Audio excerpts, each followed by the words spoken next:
kilingan, walang pinoprotektahan, walang kasinungalingan, serbisyong totoo lang.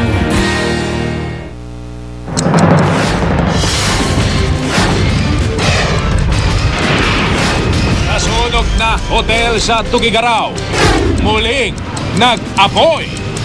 Bilang ng patay, umabot na sa 16. Kabilang ang 10 nursing graduate na kukuha sana ng board exam. Kaanak na mga biktima, gustong may managot. Nasunog na hotel. Wala palang mga kaukulang permit. Mga nagbalikbayang OFW, sinalubong ni Pangulong Aquino, nabigyan pa ng papremyo. Ilang detalye sa mga bagong pera ng Pilipinas. Mali-mali raw. Bargain agreement sa pagitan ng Ombudsman at dating General Carlos Garcia na may kasong plunder. Umani ng patikos. Exclusive. Papatakas na umano'y snatcher. Bugbog sarado ng abutan ng taong bayan. Retiradong judge at kanyang asawa na magsisimbang gabi sana. Patay matapos salpukin ng bus ang kanilang sasakyan. Sa Taiwan, mga bata sa eskwelahan, inararo ng kotse. Natalo man kontra Indonesia sa semifinals ng AFF Suzuki Cup. Philippine Ascals, hinangaan pa rin. Mga kakaibang obra tungkol kay Manny Pacquiao, iginuhit sa isang lumang scooter. Dolphy, bakit kaya naiyak?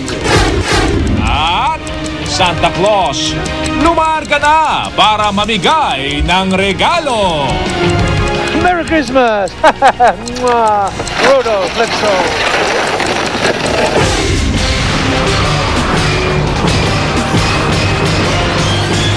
Mula sa GMA Network Center, narito si Mel Bianco, Mike Enriquez.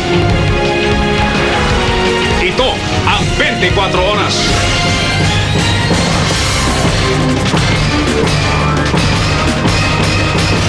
Magandang gabi po, malagim ang una naming balita. 16 na ang patay sa nasunog na hotel sa Tuguegarao sa Cagayan kahapon.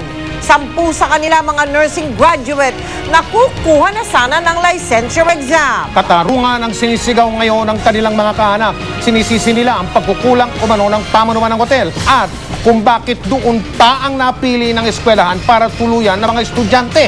Nakatutok si Trisha Zafra live mula sa Santiago, Isabela. Trisha. Mel, Mike, kasabay na naabon ng bed and breakfast pension house ang mga matatayog na pangarap para sa isang mas magandang kinabukasan ng 10 mga nursing graduates na kukuha na sana ng licensure exam. Tumira ang mga naturang estudyante nga para sa pension house para nga sa kanilang board exam nitong linggo at kaninang umaga. Mula sa Tugigaraw, dinala na rito sa Santiago City sa Isabela ang bangkay ng 10 nursing graduates na nakatakda sanang kumuha ng licensure exam sa Tugigaraw.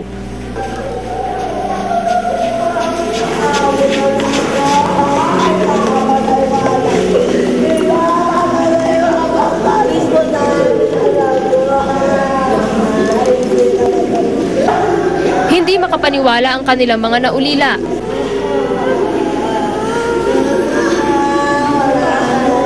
Isa sa mga nasawi si Ryan James Malaki. Sa pagtangis ng kanyang ina, ramdam ang sakit sa nangyaring trahedya. Si James ay ulila sa ama, panganay sa 3 magkakapatid at tanging inaasahan ng ina.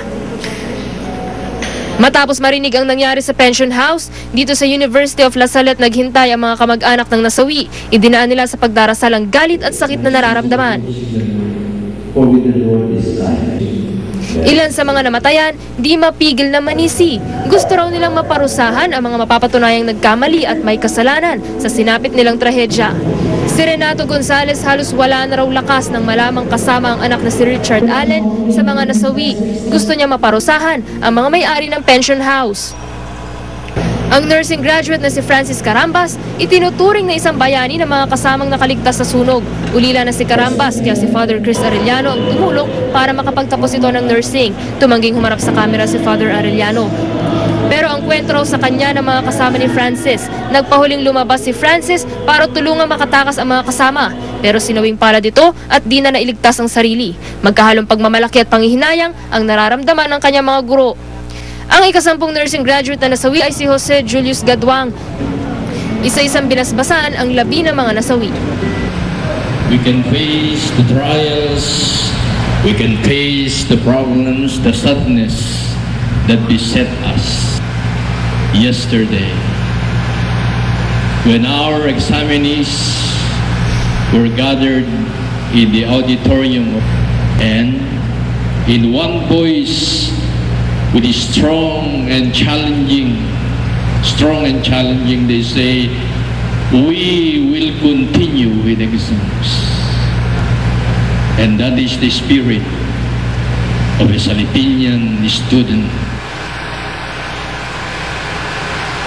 Mike, pasado alas 5 ngayong hapon, dinala na rin dito sa gymnasium ng University of La Salette yung labi ni Jose Julius Gadwang. Siya yung huling nursing graduate na nasawi dahil sa komplikasyon sa asma at katatapos nga lang ng idinaos muling misa rito sa gymnasium. Bukas naman, Mike, inaasahang iuwi na sa kanilang bahay yung mga nakalagak ditong mga labi. Samantala, itong eskwelahan naman ay nangako na magkakaroon ng sariling investigasyon at dito sa kanilang gagawin ngang pagsusuri, titingnan nila yung naging proseso sa pagpili nung titirhan ng kanilang mga examinees. Mike? Maraming salamat, Trisa Safra. Sa kaugnay na balita, kasama sa mga nasugatan, yung mag-asawang may-ari ng nasunog na hotel, 6 sa kanilang mga kaanak ang namatay. Nakatutok sila, Laroque. Nasa kasarapan ng tulog ang mga nanunuluyan sa Sunshine Bed and Breakfast Pension House sa Tuguegarao City, Cagayan nang bigla itong magliyab pasado alauna linggo ng madaling araw. Ang mga naka-check-in, karamihay mga nursing student mula sa La Salette University, Santiago City at Aldersgate College sa Solano, Nueva Vizcaya na nakatakdang kumuha ng licensure exam sa Tuguegarao kahapon at ngayong araw.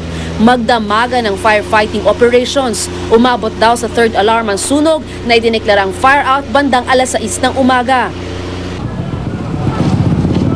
Nang lumiwanag na, ito na ang eksena. Nagliliyab pa rin ang ilang bahagi ng gusali.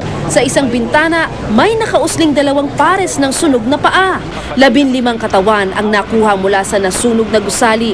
9 sa mga namatay ay nursing students. Isa pa ang namatay sa ospital kinalaunan dahil sa komplikasyon sa hika. Nabigla rin po kasi kami dahil malapit lang po yung door namin sa pinangyarihan. Medyo masakit din po dahil kalugar namin. Kasama sa mga sugatan at itinakbo sa ospital ang mag-asawang may-ari ng pension house na sina Pete at Aracelio Fondevilla. Nasa ICU raw si Pete. Kasama sa namatay ang 2 anak nila na sina Norman at asawa nitong buntis na si Annibel. Ang isa pang anak na si Mildred Fondevilla de Leon at 2 anak ni Mildred na sina Karil at Yus. Nasawi rin ang kasambahay na si Jennifer Agtarap. 12 iba pa ang sugatan. Kung sinasabi mong totally burned from head to foot, ilan sa kanila meron. But ang naging identification kasi, yung belt tsaka yung may mga part ng gamit na hindi nasunog, doon na-identify ng relatives sila. Si Marivic Galapia na taga Isabela, agad na pasugo sa Tuguegarao nang mabalitaan ng sunog. Isa kasi ang anak niyang si Nelmar sa mga naka-check-in sa hotel. Halos himatayin ng ginang ng makumpirmang isa si Nelmar sa mga nasawi. Ang mga nursing student naman na nakaligtas sa sunog, bagamat tuliro pa sa sinapit na trahedya, itinuloy pa rin ang pagkuha ng board exams. Aminado ang mga bumbero, kulang sila sa kagamitan kaya natagalan ang pag-apula sa apoy. Ayon kay Senior Superintendent Sergio Soriano Jr., ang Bureau Fire Chief ng Region 2, overloaded sa kuryente ang pension house kaya raw nagkaroon ng short circuit. Sa investigasyon, nagpatay-sindi raw ang mga ilaw bago nagliyab ang gusali. The first time na nangyari ito sa syudad natin, maraming namatay sa isang sunog. And I think it is a very costly wake-up call, as you say, sa ating mga patakaran lahat. Agad na tinanggal bilang Tuguegarao City Fire Marshal si Fire Senior Inspector Neil Caragyan habang iniimbestigahan na naturang sunog. Lalaro Nakatutok, 24 oras. Iniimbestigahan ng mga otoridad kung sino-sino ang dapat managot sa naturang trahedya. Sa pangunang imbestigasyon, napagalaman, walang mayor's permit ang hotel at wala ring fire safety inspection certificate. Nakatutok si Lea Alves. Pasado alas 6 ng umaga kahapon, idineklarang fire out ang sunog sa Bed and Breakfast Pension House sa Tuguegarao. Pero nang balikan kanina ng mga arson investigator at mga taga City Engineer's Office ang lugar, biglang may lumiyab sa likurang bahagi ng pension house. Nagpatawag agad ng mga bumbero at sa kabutihang palad, wala namang nasaktan. Kasama sa mga bumalik kanina ang clinical instructor ng La Salle University. Kinuha niya ang ilang gamit ng mga nursing graduate na tumuloy doon.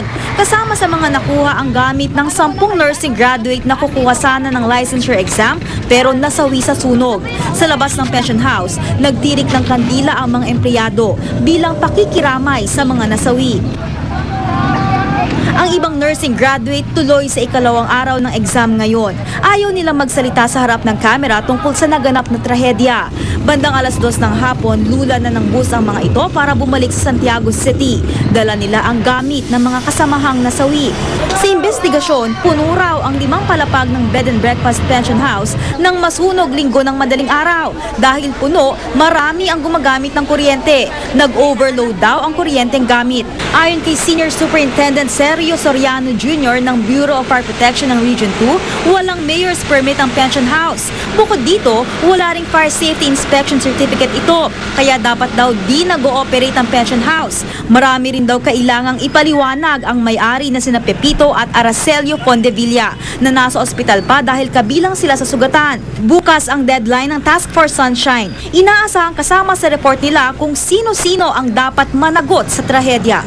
Lea Alves, Nakatutok, 24 oras. Mga kapuso, taon-taon maraming namamatay dahil sa sunog. Ayon yan sa tala ng Bureau of Fire Protection. Pero alam nyo ba na ayon mismo sa BFP, isa pala sa mga pinakamabisang paraan para makaligtas sa matinding sunog ay ang pagkapang. Panuorin po natin itong pagtutok na ito ni June Veneracion.